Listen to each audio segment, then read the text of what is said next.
name's Lauren Lumpkin, and I'm an education reporter at Washington Post. And this is something that I've been thinking about a lot. So I'm really excited to dig into this conversation. It's such a huge issue right now. So before we begin, a few housekeeping notes. Just a reminder that this webinar is on the record and it's being recorded. And if you have questions for our speakers, feel free to type them into the Q&A box. Be sure to include your name and your affiliation, please. And feel free to ask your question at any time, and we'll get to them during the Q&A portion of this webinar. So today we have two really great speakers with us, Marguerite Rosa, who is the director of the Economics Lab at Georgetown University, and we also have Rachel Wright-Junio, who is the director of the Office of Learning Recovery and Acceleration in North Carolina's Department of Public Instruction.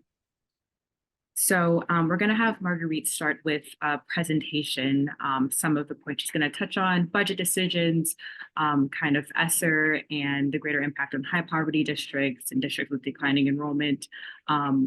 Marguerite is like really an expert and has been a really great source of a lot of my reporting in the past. So Marguerite, I'll let you go ahead and get started with your presentation. Great. Thank you very much. I'm going to jump in here and say, here comes ESSER fiscal cliff.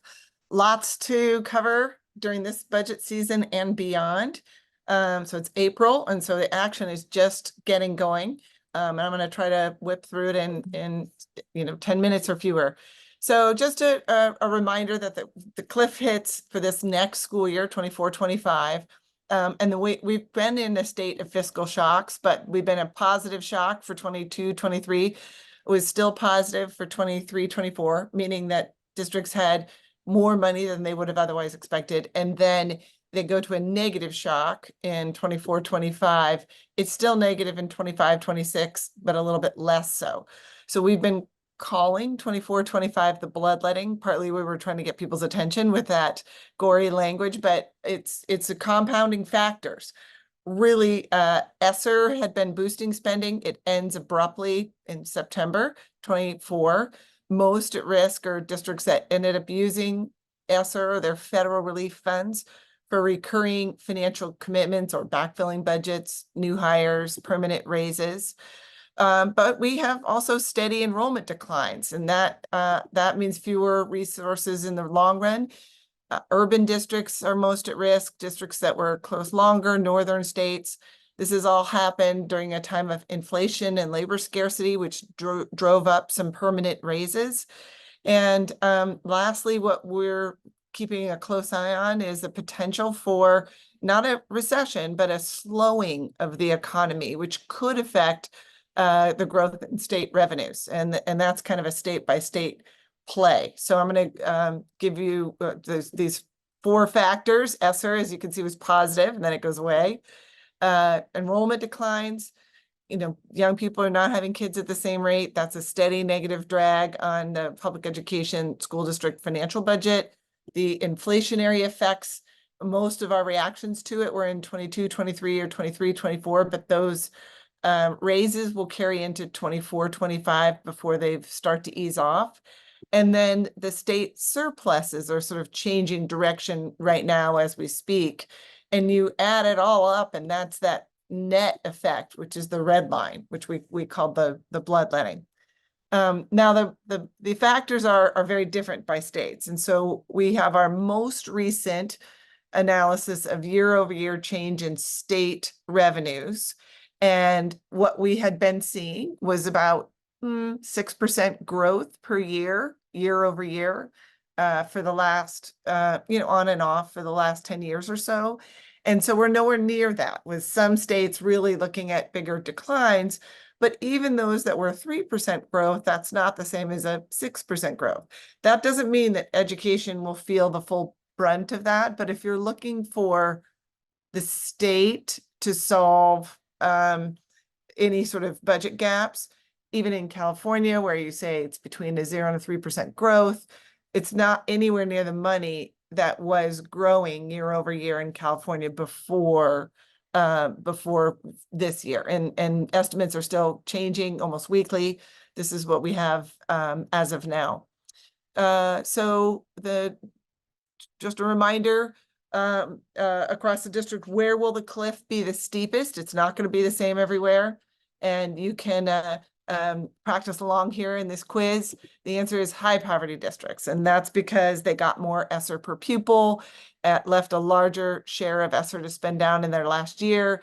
And that means that disruption is going to disproportionately hurt our most vulnerable students. So where will it be the steepest? Those that used ESSER to pay for raises or hire more staff, or those that are used it for facilities projects? And the answer is those that use it for raises and hire more staff. And that's because districts struggle to downsize labor costs.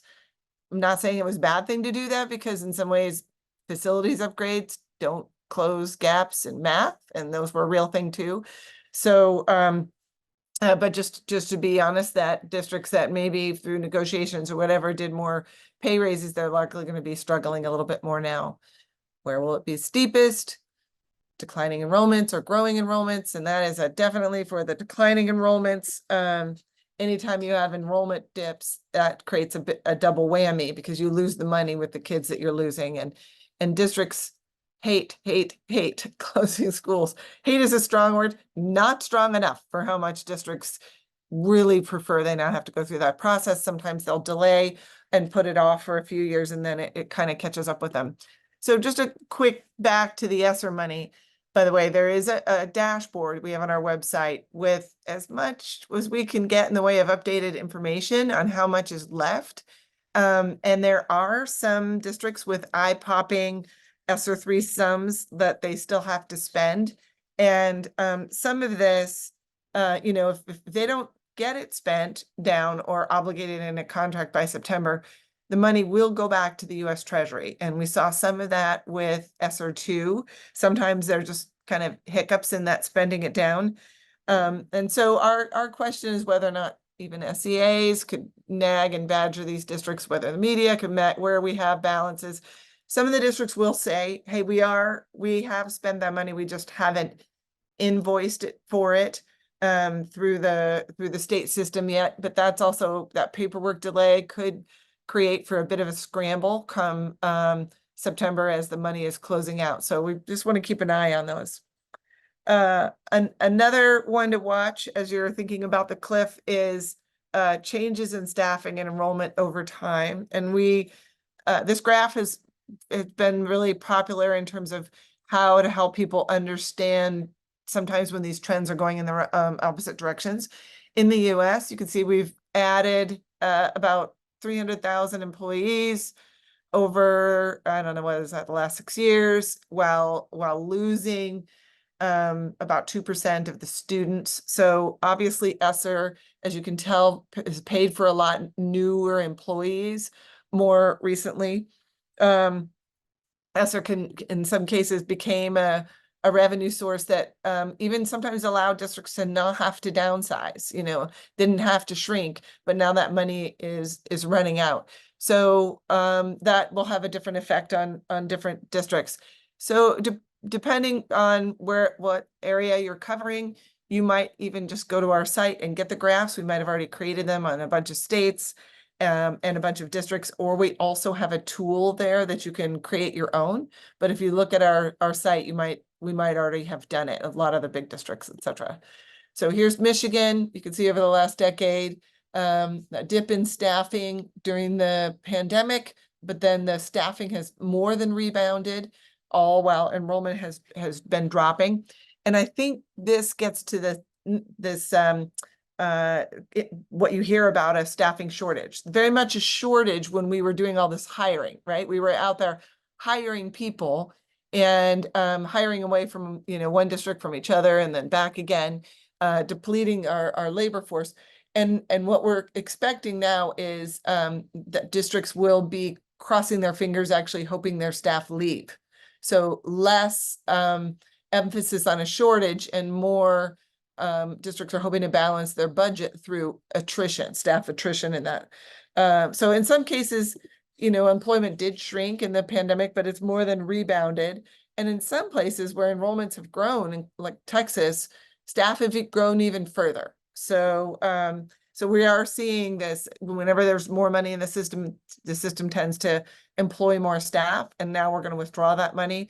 So we might see, if we don't see layoffs, we might just see lots of attrition, and more unfilled positions that are getting, that they're hoping, we can downsize and shrink through attrition.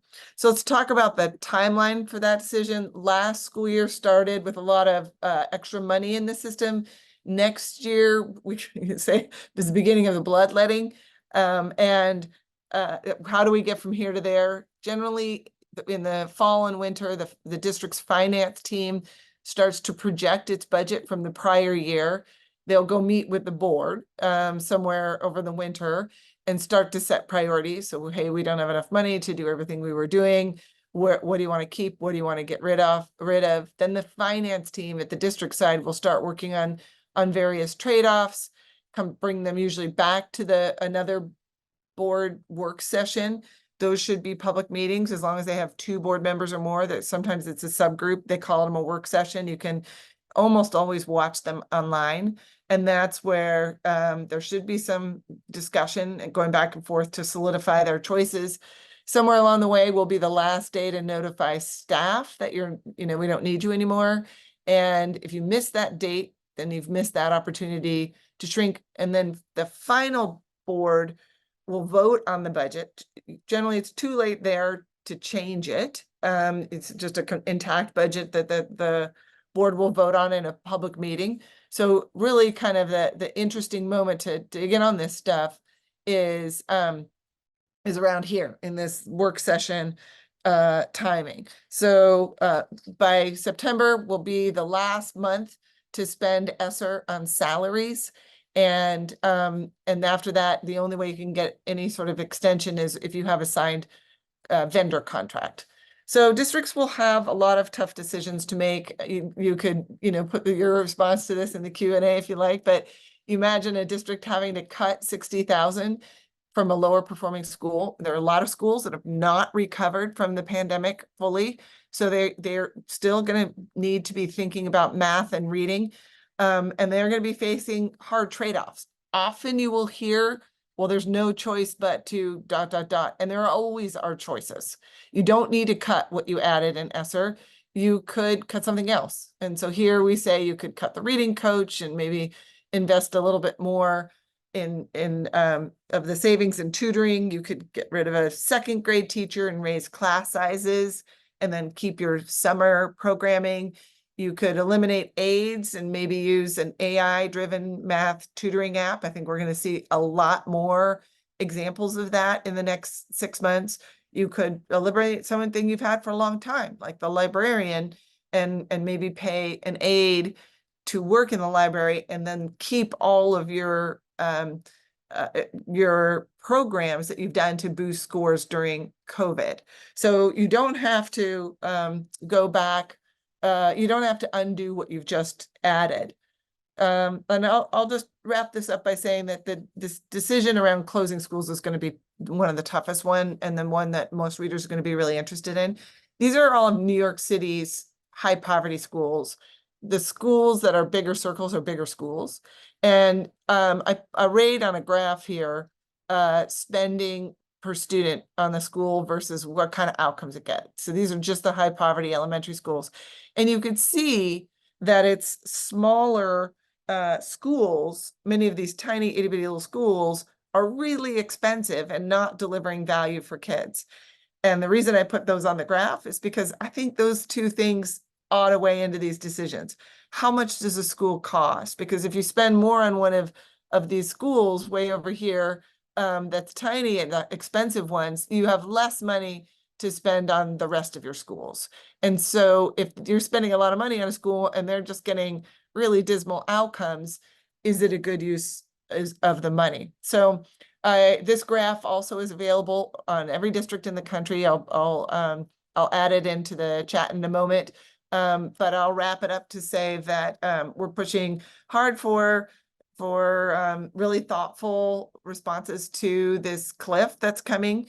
We do have a workshop, and journalists are invited to come participate in that too. There's a cost involved in it, but we do have some scholarship funds for journalists. So just, don't make that a barrier for that. It's a virtual training for 4 days, 2 hours a day. Or we'd always love to have you in our certificate program. And I am happy to share all of the slides, and we'll stop there. All right, Marguerite, thank you so much for that. I'm already thinking of a lot of questions, but I'm going to move on to Rachel, and let's see. We're excited to see what you have to share as well. They have this really great ESSER funding cliff toolkit, and we're going to hear some highlights about that.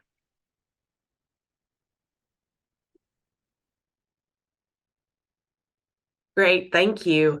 Sorry, I was trying to find my mute button. So good afternoon, everybody. My name's Rachel Wright-Junio. Again, I'm the director of the Office of Learning, Recovery, and Acceleration at the North Carolina Department of Public Instruction, which is our department of what we call our Department of Education in North Carolina. So to Marguerite's point about SEAs having a role in, I think she said, badgering districts, that really is something that resonated with me. I have had the privilege of attending a lot of trainings that were put on by Edgenomics Lab and also the National Comprehensive Center.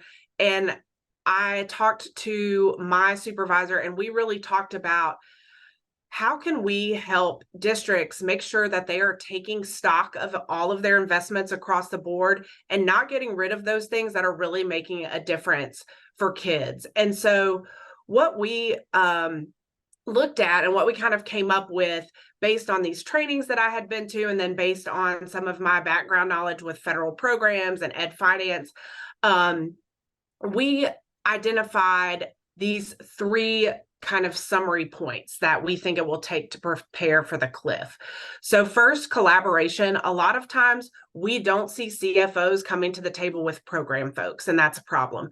CFOs at the district level need to be working with their programmatic folks other than just to say, yes, I'm approving this expenditure, or here's your $20,000 budget from last year, and you get the same amount this year. So we talked about the importance of collaboration between those different groups. Also, we talked about the importance of priority setting by examining data and evidence. So looking at your recovery data, looking at where students are, and really trying to determine where our priorities need to be after ESSER. When we don't have these funds anymore, where do we need to be targeting our money so that we can continue to help our students to recover?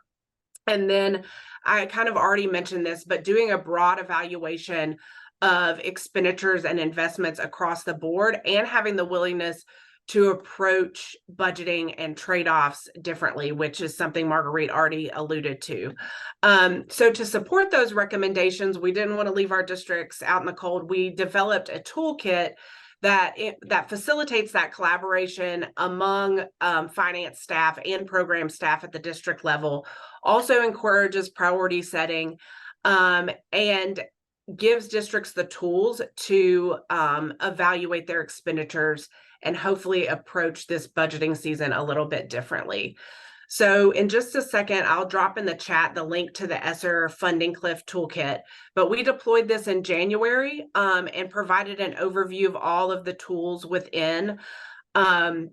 We did a recorded webinar series first, and then we held 9 sessions across our 8 State Board of Education regions with federal programs directors, CFOs, other budget staff, superintendents and assistant superintendents, and other cabinet level leaders to walk through and really do a work session with them.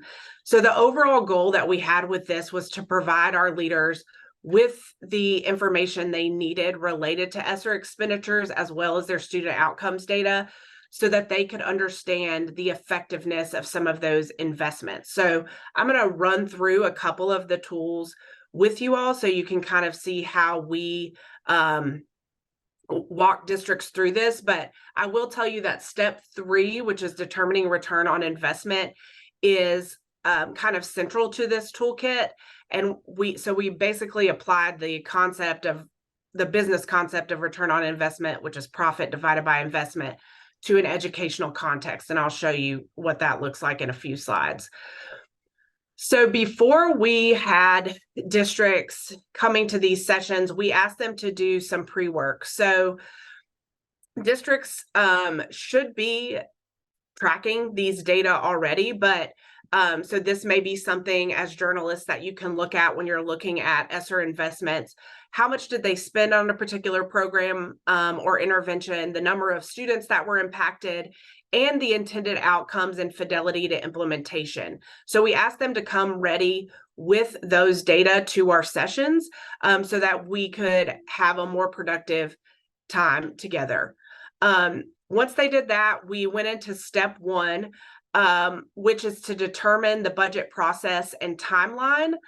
And you just saw a similar timeline that Economics Lab rolled out. So we added some relevant pieces like approaching county commissioners and other things that were applicable in our state context to this timeline to allow districts to kind of backwards plan. Because again, we wanted to drive home the fact that this is a different budgeting season, and therefore they may need to add things to their timeline and process that they weren't typically adding in previously. Along with that timeline, we also put in some sentence stems that, again, are encouraging districts to set priorities. We wanted to give these up front. We knew they may not be able to necessarily fill this in right now, but we wanted to give them up front in step one so that when we look at the data and evidence, they can use that to really dig in to what their priorities are and the recovery data around their students. After they went through step one, looking at priority setting and also the timeline, we go into collecting data and evidence. So the districts were supposed to come to us with some data and evidence around the interventions that they've implemented with these ESSER funds, and then we gave them some additional visualizations. So here you'll see a dashboard that we created. And I will also put that in the chat as well. And this was created from all publicly available data, but it essentially breaks down ESSER expenditures since fiscal year of 2020, and districts can drill down to the detail level of the object code. So like they can see how much they spent on bonuses. They can see how much they spent on an HVAC, things of that nature. And then additionally, we took the visualization for staffing and enrollment trends that you just saw with Marguerite and did that for every single one of our districts as well. Because we think that's a really important topic to bring up, because as Marguerite already mentioned, in a lot of cases, ESSER masked the fact that districts needed to downsize or right size prior to the pandemic.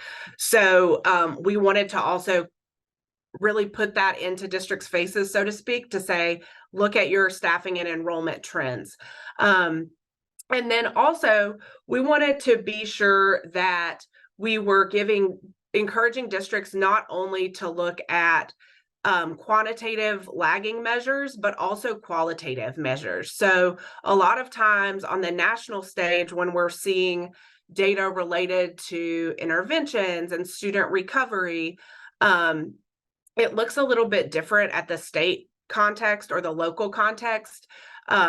So we also gave districts their own year-over-year recovery analysis report so that they could really see where they were in terms of student outcomes pre-pandemic and where their trajectory is post-pandemic.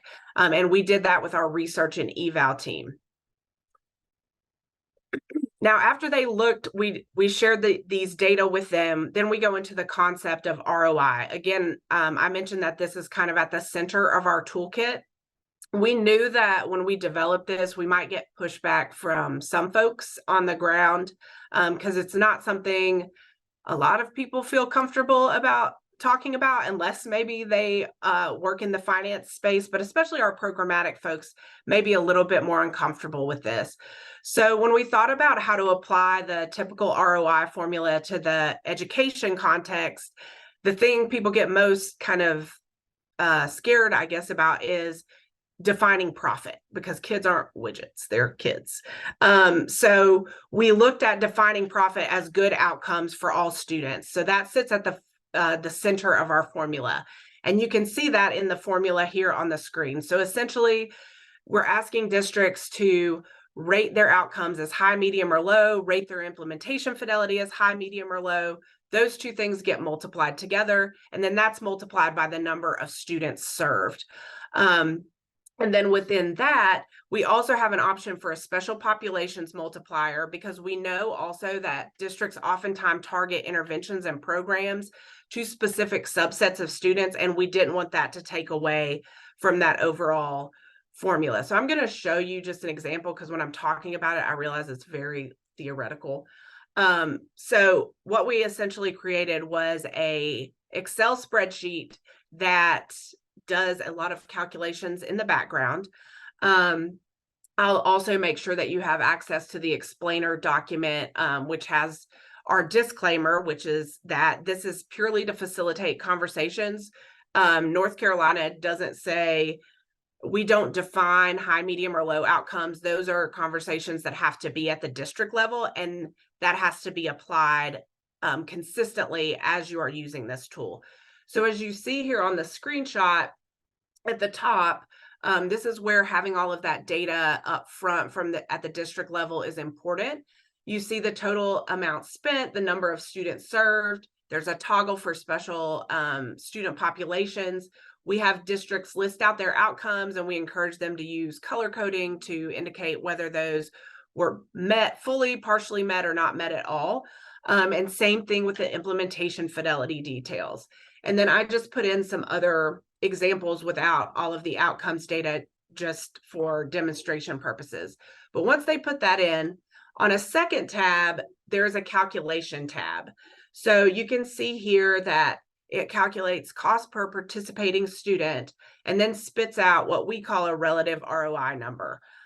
We say it's relevant because if I just look at 52.5 by itself, we tell the districts that does not mean anything until you're comparing it across the board to other interventions or programs within your district.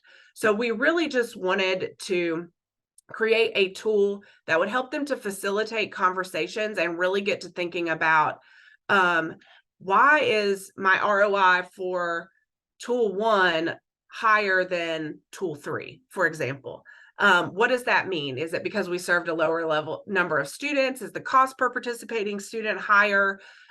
Did we not implement it as intended?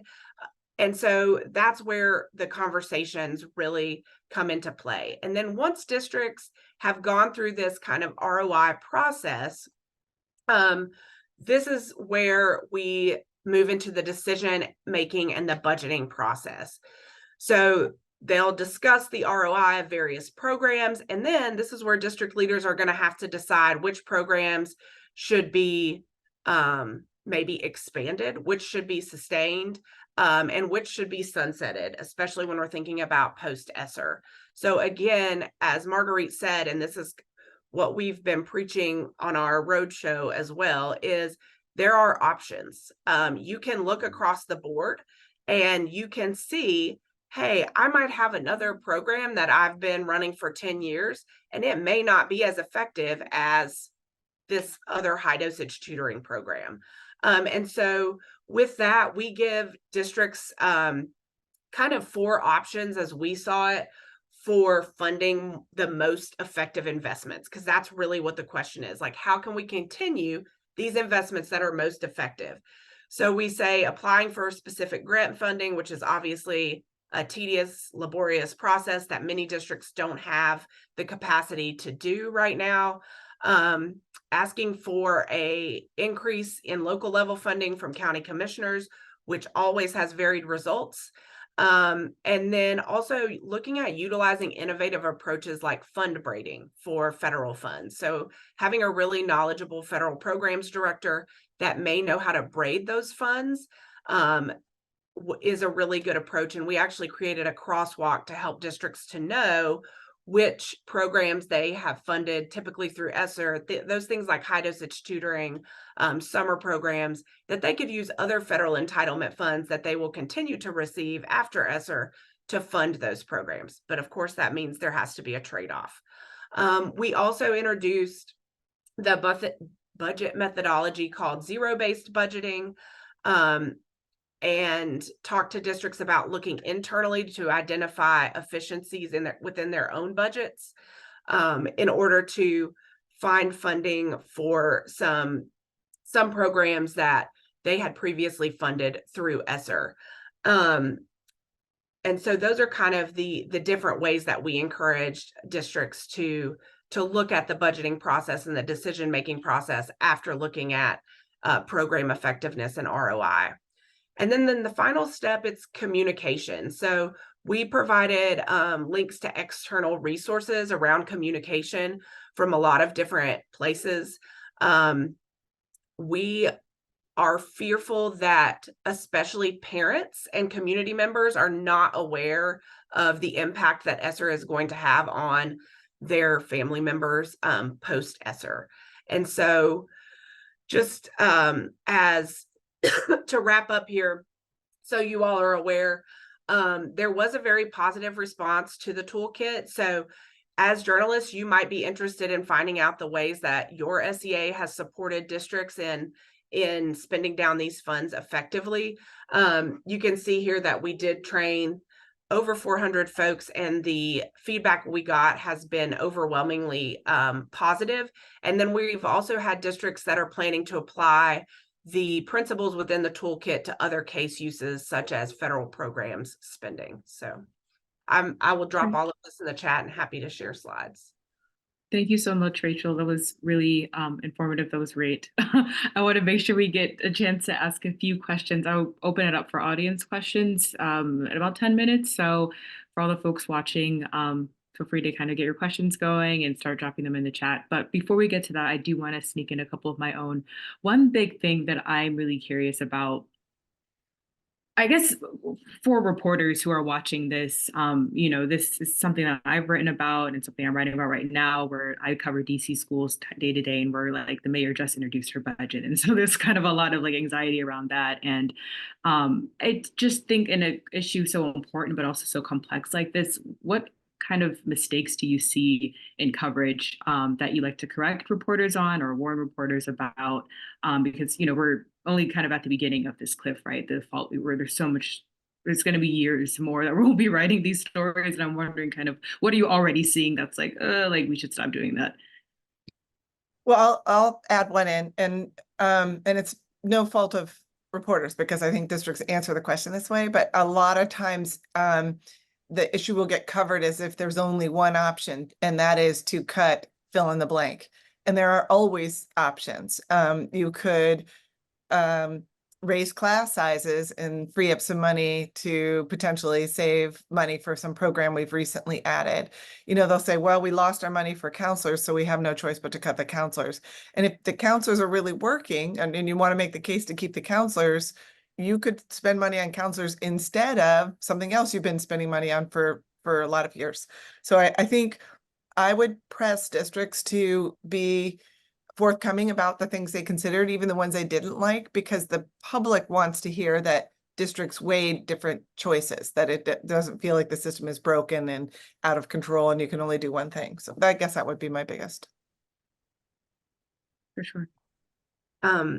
I agree with that. And I would also say, just because there are some preliminary articles and research coming out about different interventions that we've spent a lot of ESSER funding on, like high dosage tutoring and things of that nature. So I would caution around applying that broader national coverage to a localized or state context, just because there are success stories out there, and there's a lot of, like, I've seen it on the state level. So really taking a critical eye to the national context and the research studies that are coming out, and asking the questions about what kind of data are we looking at? Are we looking at those lagging data measures like summative state assessments, or are we looking at more leading measures like maybe chronic absenteeism and student perception data around re-engagement in school and things of that nature? So I would really hate to see the story be that, ESSER funding overall didn't make a difference for kids, because where I'm coming from and and what I have seen, we've seen a lot of positive impacts from this funding. Right. What kind of questions do you think reporters can ask to get at that, to get districts who maybe don't always want to be super forthcoming, or, to kind of share the stories about the successes? I mean, people really are curious about, we had all this money, what did happen to it? What did we learn from it? What kind of questions do you think we can ask to press district leaders on those points a little bit more? I definitely think we got to focus on the student outcomes, right? So a lot of times you'll get standard answers like, we're trying to protect the classroom. And that is, for me, that feels like a little bit of a throwaway answer, because obviously, tell me how the choices we're making versus the other choices we could be making will deliver greater value for the dollars that we do have, I guess, for students. I think we sometimes hear we definitely don't want to lay off staff, or, that we talk about things in other variables than the kids. And I think just pressing that sense of like bringing back the context of our district has seen some modest recovery in reading, and we're still not seeing the recovery in math. Tell us how this budget season is going to affect that trajectory. Are we going to see, some of these investments start to deliver a return of math scores to where they were pre-pandemic?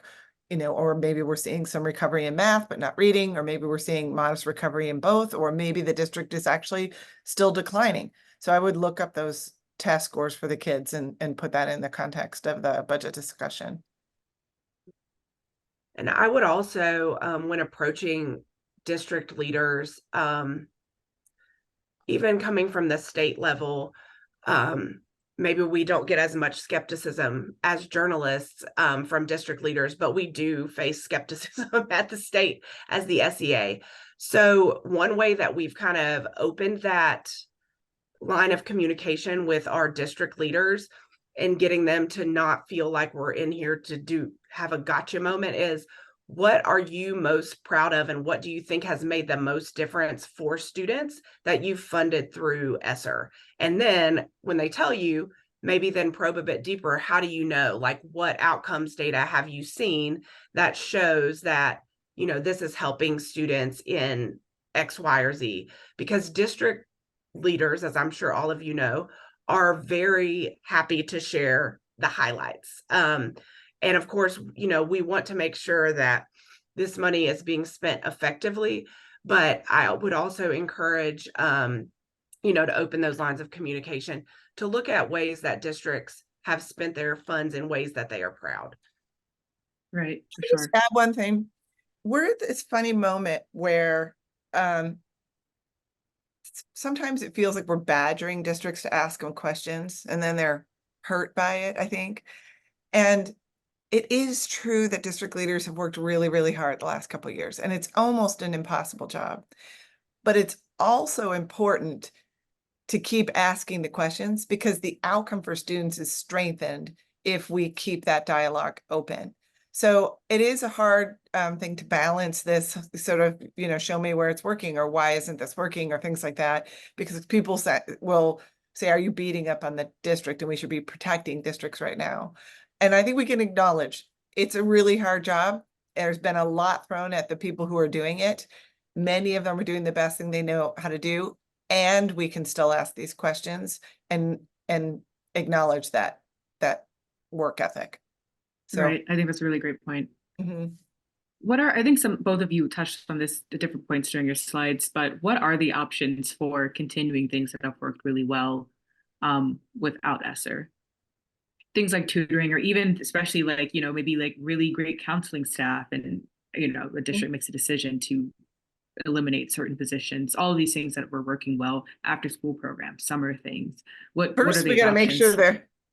they're working well, right? Because Yeah. we've seen in a lot of places where we hired counselors, people love the counselors, and attendance hasn't bumped up at all, right? That hasn't, at least as far as attendance goes, maybe hasn't worked. And so I think we need to check if it's working. And if it is working and delivering real measurable improvements for kids, then I think it's worth defending.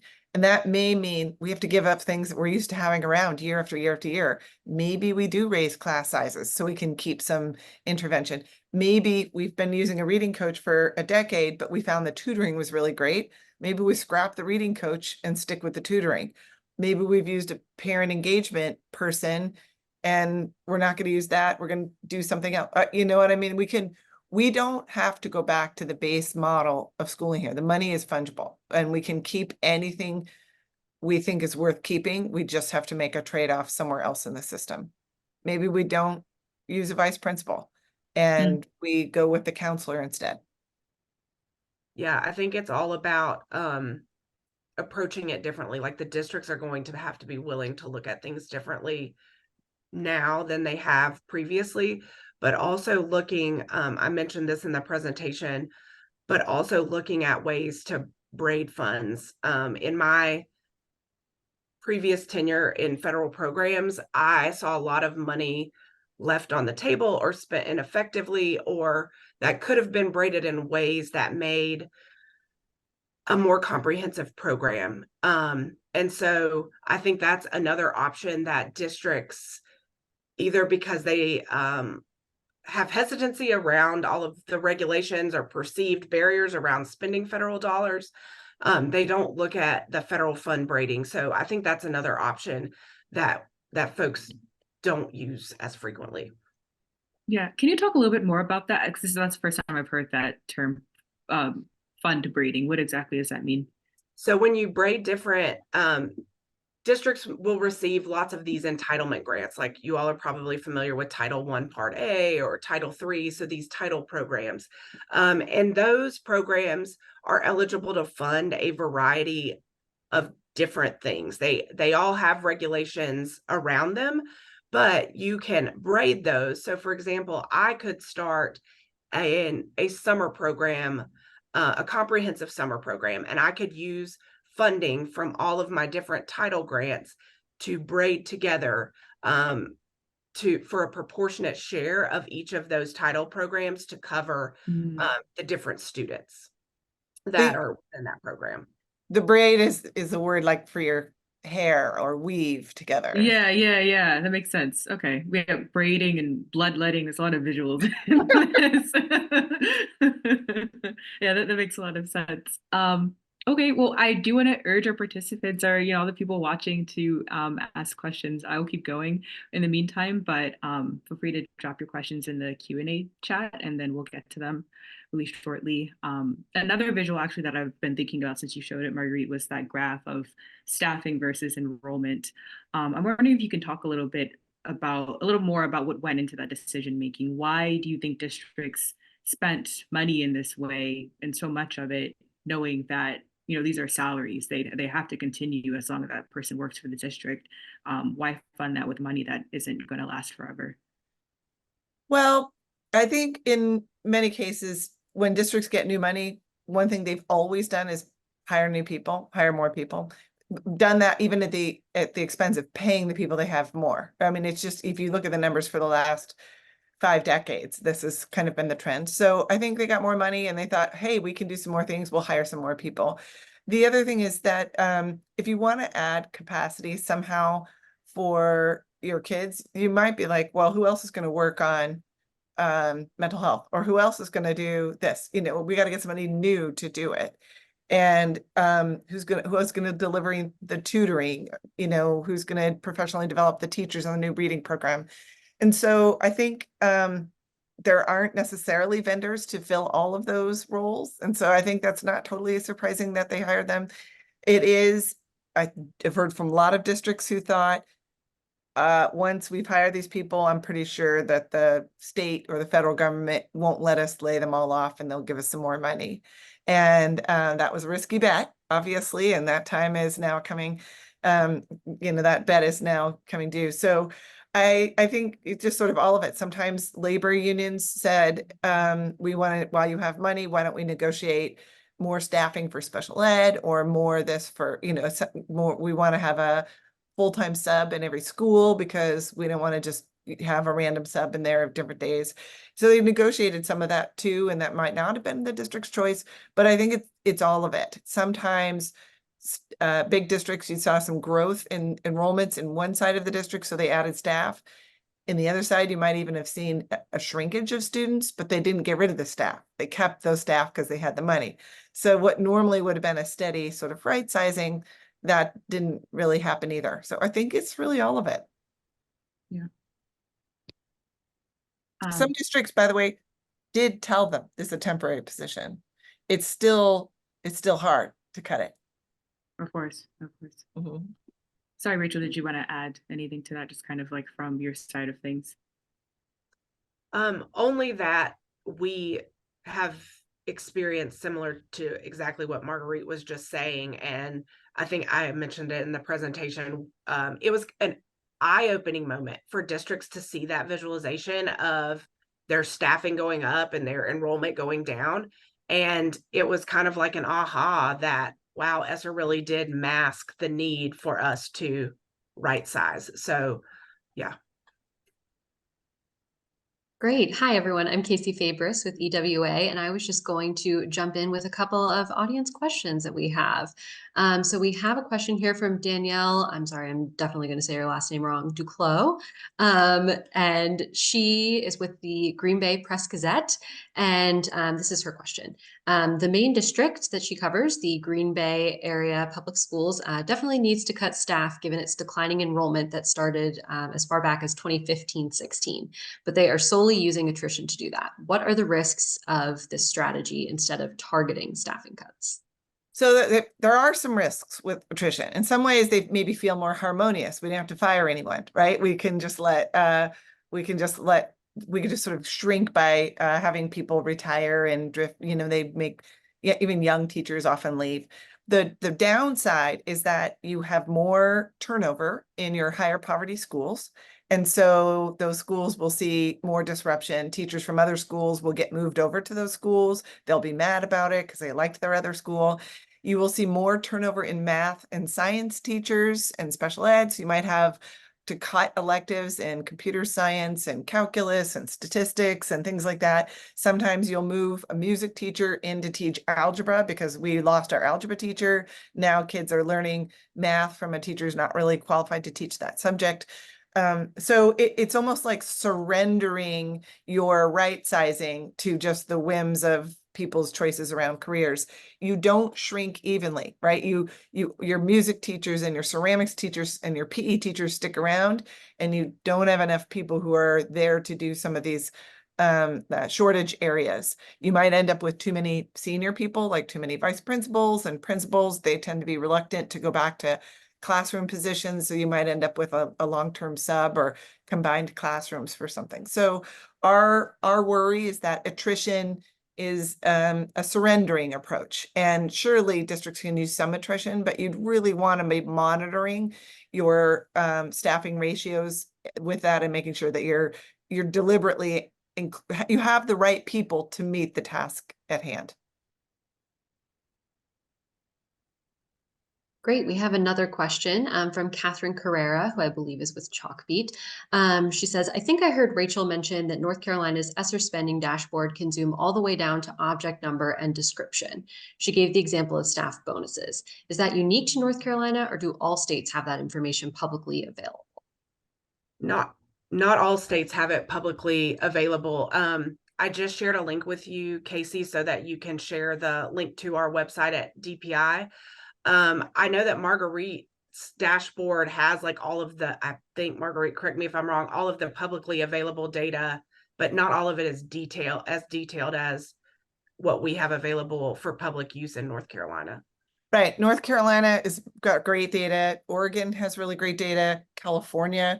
If you go to our Edunomics Lab ESSER dashboard, there's a link to every state's available data, and you can see it there, but it is definitely different by different. California will say like, how much did they spend on tutoring? It won't say staff bonuses. You'll have no idea if the tutoring was through a vendor or through an employee, but you can see tutoring. You can see social emotional learning. You can see those kinds of things. But yeah, it's really a mixed bag out there state by state. So my quick follow-up question on that is, in the absence of that specific data, what do you suggest that reporters do? Well, we suggest you, if you're really covering one district, like Green Bay on that one. We've watched Green Bay as well, because they do have some enrollment declines. But I would look at their financials. In that workshop I mentioned, we're going to help people read the financials, and it's not hard. You just kind of need to know what to look for and where. So we would say, go to the district's draft budget for this next year and take a look at what changed from last year to this year, and you can see where the numbers are shrinking, and then go ask questions about those items specifically. Districts were supposed to have written plans for their ESSER funds. They often didn't spend the money according to that plan. So if you're reading anything that includes plan data, I would move on from that now. But the individual districts' financials, like, we think they tell a lot of the story.